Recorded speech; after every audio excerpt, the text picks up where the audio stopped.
আজ আপনাদেরকে 2013 সালের একটি ঘটনা মনে করিয়ে দিতে চাই, একটি মেয়ের কথা আবারও স্মরণ করিয়ে দিতে চাই যার নাম ছিল ঐশী। মনে পড়ছে কিছু?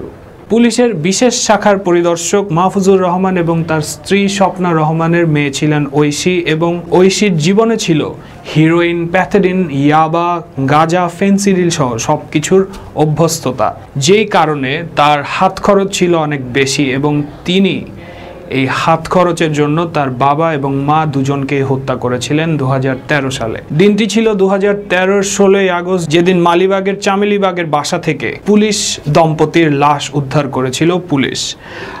আর 2014 সালের 9 মার্চ ঐশীকে প্রথম আসামি করে 3 জনের বিরুদ্ধে একটি মামলা দায়ের করা হয়েছিল এবং সেটি ছিল ঢাকার মুখ্য মহানগর হাকিমের আদালতে।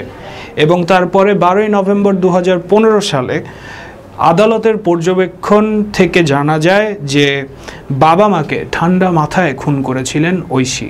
6 ডিসেম্বর 2015-তে মানে গত বছর ঐশী রহমান হাইকোর্টে আপিল করতে চেয়েছিলেন 25টি যুক্তি দেখিয়ে, এবং 12 নভেম্বর 2015-তে আদালতের পর্যবেক্ষণ থেকে জানা গেছিল যে তিনি তার মা বাবাকে খুব ঠান্ডা মাথায় খুন করেছেন। আর এখন ঐশীর মৃত্যুদণ্ড নিয়ে শুরু হয়েছে হাইকোর্টের প্রক্রিয়া, এবং সেখানে বলা হয়েছে যে ঐশীর মৃত্যুদণ্ডাদেশ অনুমোদন বিষয়ক ডেথ রেফারেন্স, যেটি নিয়ে 720 পেজের একটি বুক প্রস্তুত করা হয়েছে।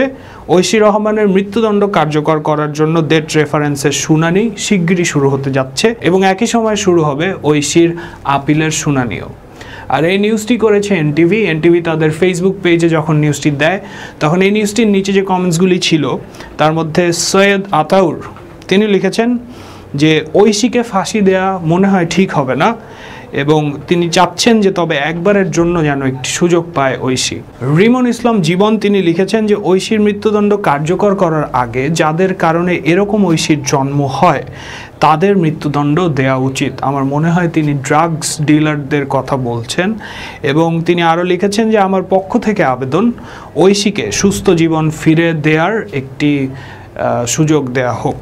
অন্যদিকে রনি আহমেদ তিনি লিখেছেন যে আপন পিতামাতাকে স্বার্থের জন্য খুন করতে পারে সে কখনো শুধরাবার নয়। তাই তিনি মনে করেন যে সরকার যেন অতি তাড়াতাড়ি ঐশীর ফাঁসি কার্যকর করে, আর এর সাথে যারা যুক্ত রয়েছে তাদেরও যেন শাস্তি দেওয়া হয়।